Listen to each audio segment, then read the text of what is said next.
Good afternoon and welcome to Nasdaq Trade Talks. I'm your host, Jill Malandrino, global markets reporter at Nasdaq. It's Friday afternoon. It's just after 2, and that means it's time for the weekly markets review with Nasdaq Markets Intelligence Desk. Helping me this week is Mike Sokoll, who's the senior managing director on the mid. Mike, thank you very much for joining us today for the markets review. Now let's talk about this. Big banks reported this morning. We kicked off second quarter earnings.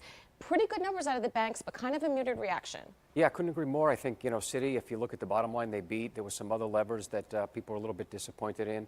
Wells Fargo traded lower. JP Morgan was flat. They did pretty well. I think overall, if you had to characterize it, I would say a little bit disappointing. But I think people are looking at bigger picture things too, like the future path of rate increases. So, a lot going on with the banks. Well, what are we looking for Q2 earnings? Because it seems as if the markets are wading through the more macro noise at this point. Either they're just used to it and they're really focused on Q2 earnings. I think it's almost a nice distraction.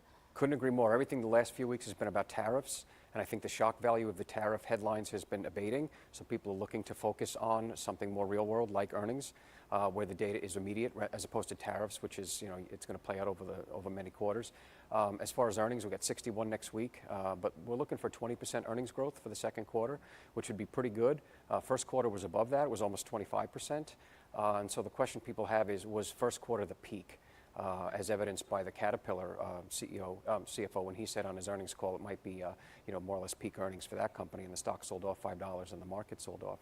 But still 20% growth, and if they come in and beat at the rates that they've been beating at, it would be more like 23% growth. Right, because everyone was saying, oh, we're seeing these earnings beats just based on share buybacks alone. But when you start looking at 20-25% in terms of growth, that's beyond share buybacks. It's increasing margins. That's more revenue. That's a good thing. Last quarter, the revenue beats, if I recall right, were the record as far as the the number of beats. It was in the 70% range as opposed to the historical numbers, and it was a record as far as the numbers go back. So it was pretty good on revenues last quarter. All right, and it looks like the three major averages in the U.S. are going to end up higher for the week, even though we sold off a little bit today following the indictment news. But really, again, tech is what's leading the way. Tech's leading the way. I mean, it's been leading the way since, all of 2017. This week was interesting. I found that for this, I'd say the past month, your rate-sensitive sectors, your utilities, your REITs, telecoms have been leading as people got a little bit more cautious. And that reversed this week. So they were the worst sectors this week, and you got back to more of your risk-on sectors, your tech,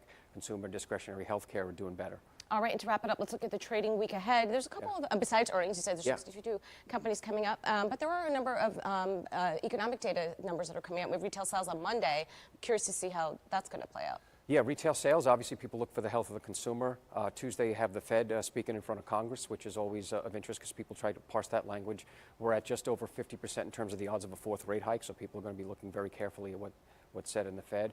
And then, of course, Thursday we always have those jobs numbers that people look at. Those have been doing very well, so I wouldn't expect any difference. All right, no shortage of headlines, that's for sure. No, not at all. Right. Well, thank you very much, Mike, for joining me at MarketSite, and thank you for joining me throughout the week. I'm Jill Malandrino, global markets reporter at Nasdaq.